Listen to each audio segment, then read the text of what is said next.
Well, welcome to Workshop Wednesday. I'm Chelsea Bussemeyer. Thanks for joining me in my workshop.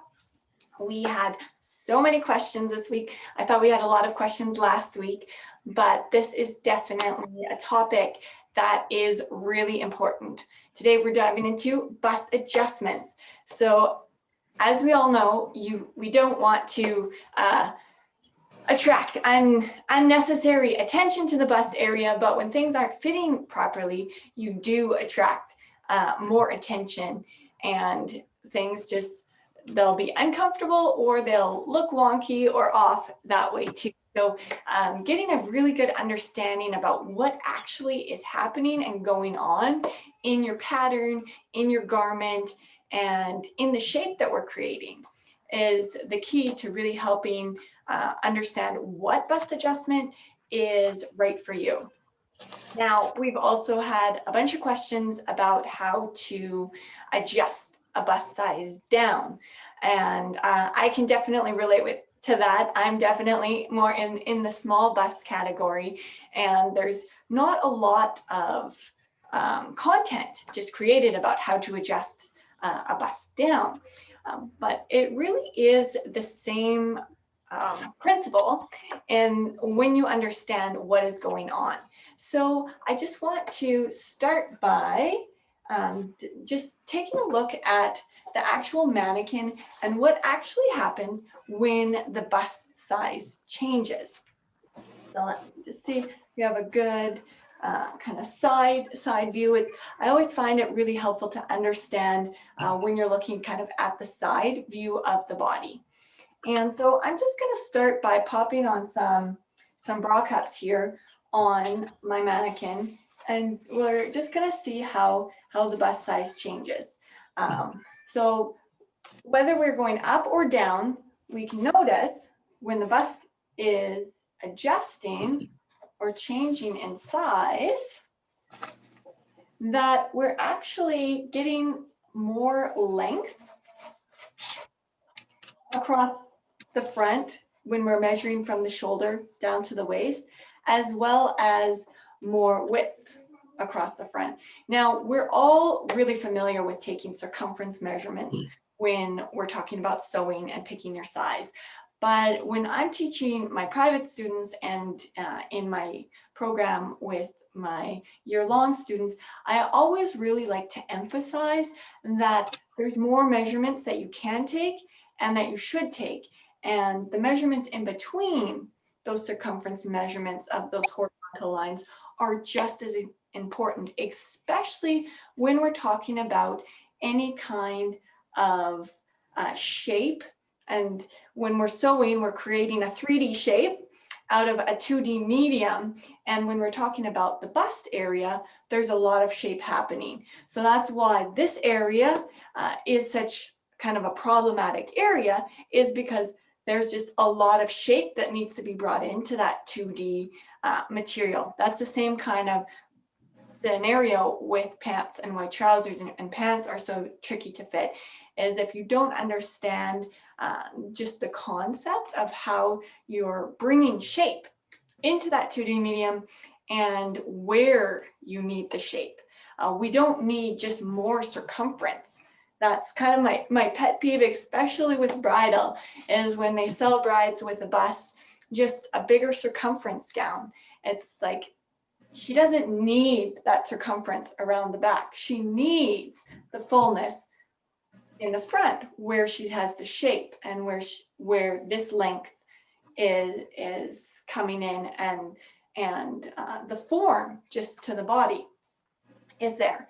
So as you notice, as we brought this up, this area just right across the front is what really changes.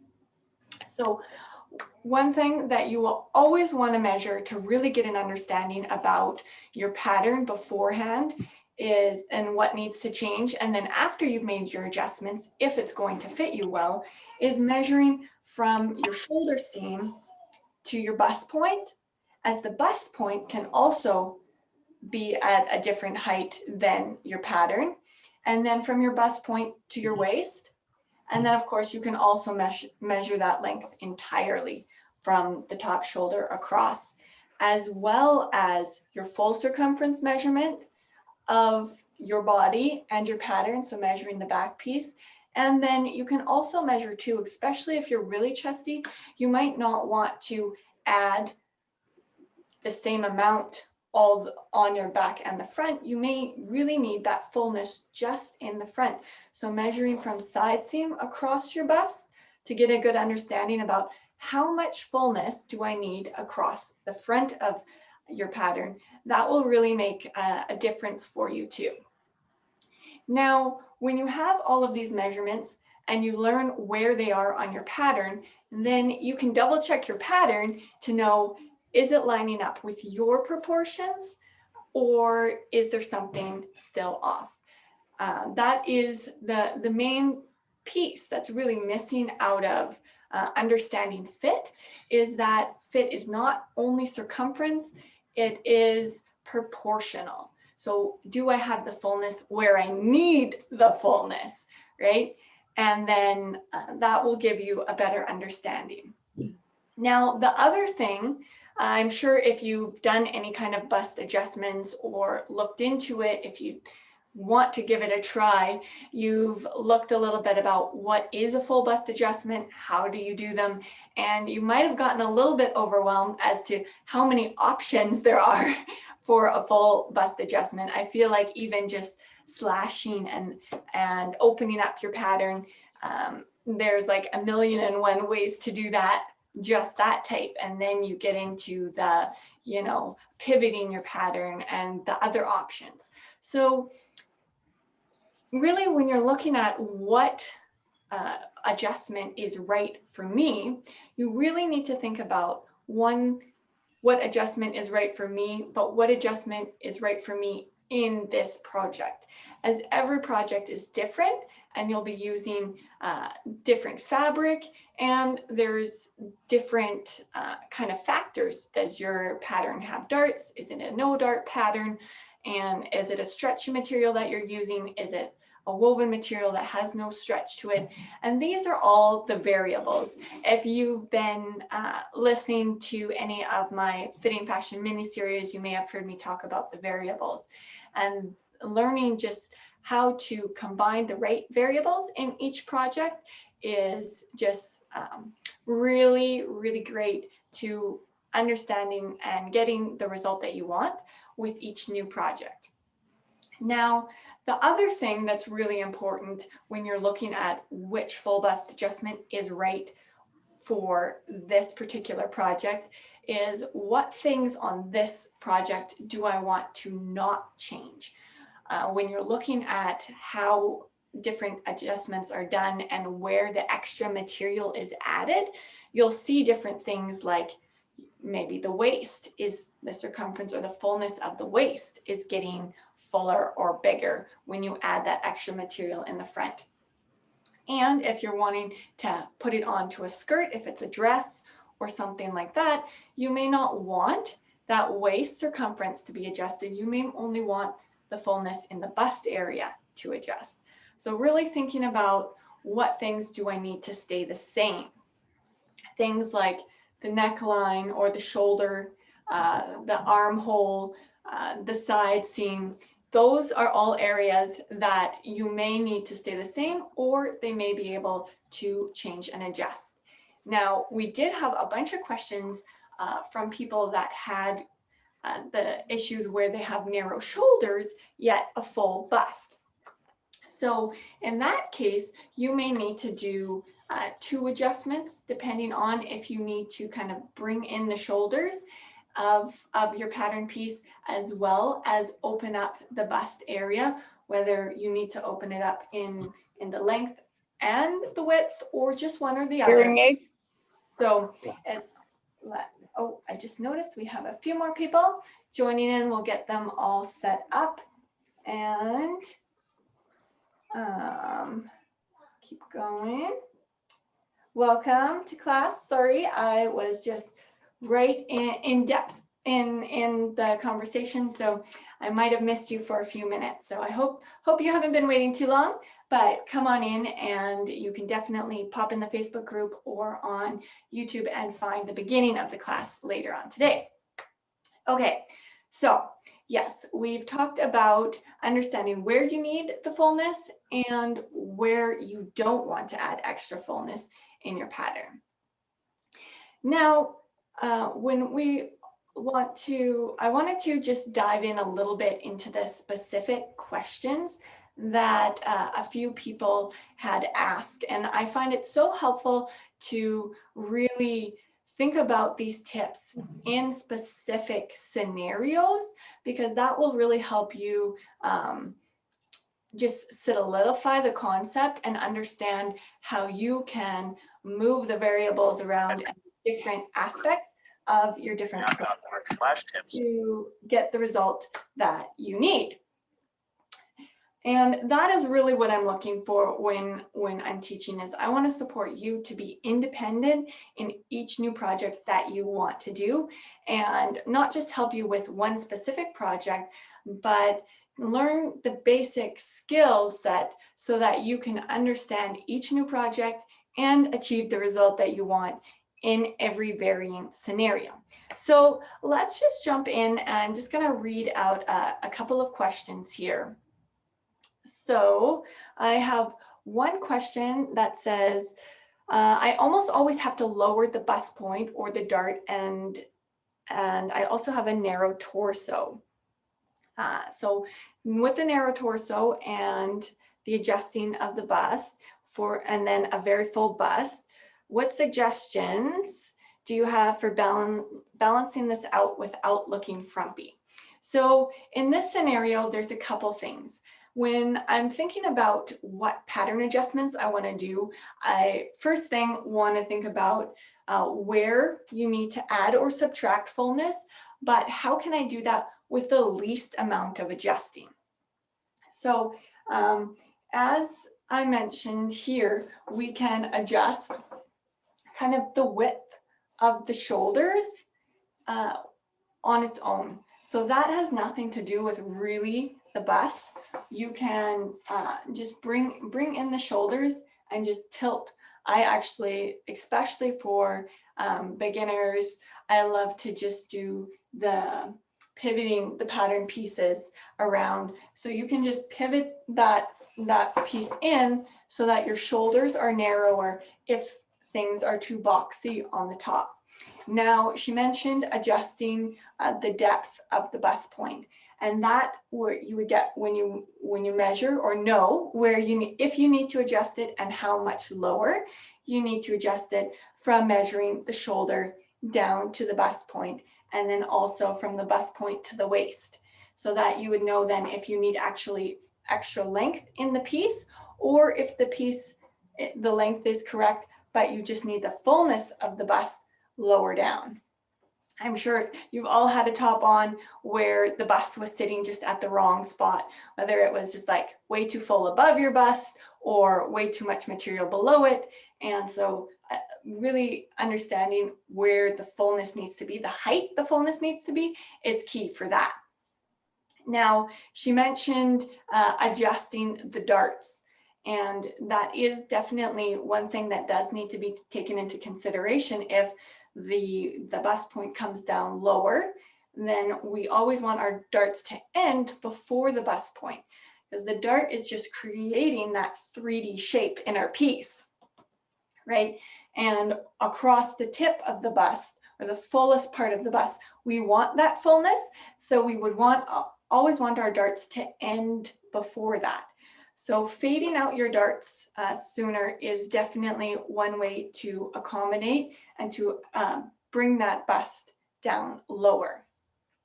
Now, another thing that I always suggest, and this goes for if you're small busted or fuller busted, is when you're struggling with things looking frumpy, or just like things just looking too bulky, and also if you want to make sure that your bust looks perky, and who doesn't want that, you always want to make sure that you don't have too much fullness right under the bust. So even if you are bringing those darts lower, ending them sooner, you might want to have them deeper or fuller longer and then fade them out quickly so that you can have it really nice and tucked in and neat under the bust itself.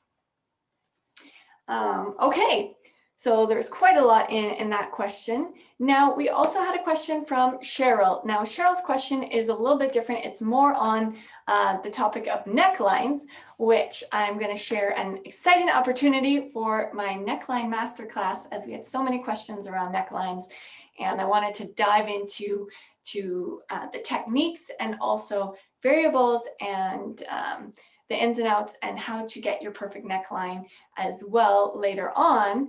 But Cheryl was wondering, she's doing a cowl neck with a stretch rayon, and she's wondering if she needs to cut it on the bias. Now, the pattern doesn't say she needs to cut it on the bias, but she's wondering if it needs to be cut on the bias just to have the drape correct. So Cheryl, typically when you are doing a cowl neck in a woven fabric, you will always need to cut it on the bias, as it does need that kind of bias drape to get a really nice cowl neck. On a knit material, you most often don't need to cut it on the bias, and there's a really easy way to decide if you do or if you don't, as even with some woven fabrics, like maybe a chiffon or a very flowy fabric, you may not need to cut it on the bias. And that is simply with your yardage of the material that you're going to use, is just hold it up and kind of create a drape or swag in the middle, and then twist it on the bias, and then see what does the drape or swag kind of look like when I rotate my material. And you'll find that on a lot of woven materials, it will hang very kind of straight and angular and won't have a softness and a drape to it. Whereas when you twist it on the bias, it will have a softer, rounder drape. And on knits, again, just because they're so soft and drapey anyways, then you typically don't need to worry about bias cutting on a cowl neck for those. Okay. So we have another question from Paula, and Paula is wondering, it mentions here her height and then her bust circumference, which this doesn't necessarily make a difference for you, Paula, but what's happening for her is she says ready-made tops always want to pull towards her neck. So I'm guessing that when she has them on, they're just always kind of sliding back and kind of choking her. So for that, probably you need a bust adjustment in the way that you need more length.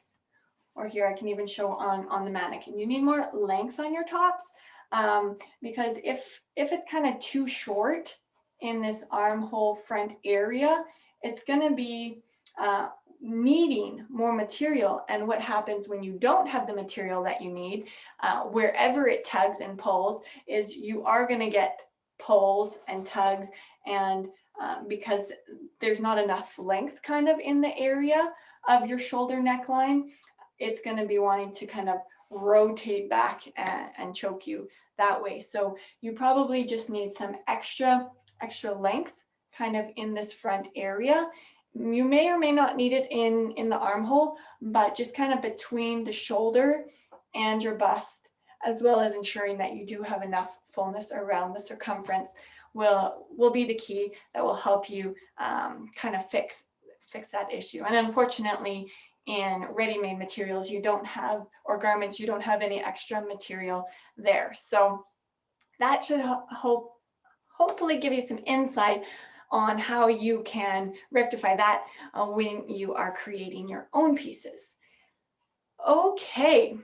Now, we do have a ton of other questions, so I'm thinking that especially with the amount of techniques and information that you can learn around this area, that it would be a great topic for a workshop as well, if you do really need just some extra insight and extra support. Now, I did touch on this earlier, but I do want to quickly go over again just the difference or understanding variables when sewing. Now, if you have been in my Fitting Fashion mini-series, you've heard me talk about variables, and the difference what variables really make is it's the combination of everything that you need for a project and all of the differences that they have. So different variables will be like every pattern is different. Of course, we know every body is different, and fabrics are different, styles are different, and even your personal preference in style and what you are wanting to achieve with that specific garment. So all of these things can play a role, whether your material is stretchy, not stretchy, whether you have darts in your pattern, whether it's a princess seam pattern, whether the front of your pattern is just one piece. If you have a pattern like a print or stripes on your pattern, you may want to do a different type of bust adjustment so that your hem isn't cut round but cut straight and aligned with your stripes that way. So there's so many different variables to learn, but when you really get an understanding of the variables, once you have them down, they will help you in every aspect of garment making and every aspect of your pattern adjusting, your techniques you use, and really learning through what you're making, so that next time you know what works in that scenario and what combination of different techniques and styles you really like for you and work for your body. Now, I'm just going to quickly give you the update here on the neckline masterclass. As you know, we did talk about necklines earlier in the year here, and there were so many questions that I put together a special opportunity on February 20th at 12 p.m. again, Pacific Standard Time. So this same time, I'm doing a full 2-hour workshop, and we are going to learn about all of the things that, all of the variables that need to be adjusted and that you do have full control to adjust when you are creating your own garments to really get the perfect neckline for you. And necklines do play a big part too in how things lay across the front, and if we do really like the garments that we make that way. So I'm going to just quickly put a link here in the chat so that everyone here in Zoom has it, and then it's also in the comments. It's also in the post on Facebook, as well as it will be in the information. Where's my chat? There's my chat. Yeah, as well as in the YouTube, so that you can sign up. However, there is the special opportunity that I'm giving the first 5 people that sign up for the program. I'm doing a special one-on-one session for you. So if you want to dive in deeper into your specific project, or what bust adjustments are really right for your body, or have any other extra questions around necklines after the class, you get to book a special private session. So I opened up as many slots as I could, but I can only fit 5 into my schedule over the next couple weeks here. So definitely, if you want to join the masterclass, hop over onto the link right now and make sure that you get one of those extra bonus sessions. Okay, well, thanks for joining me, and I look forward to catching you next week on Workshop Wednesday. And definitely pop into the Facebook group and say hi or ask any questions there too during the week. Take care and have a good day.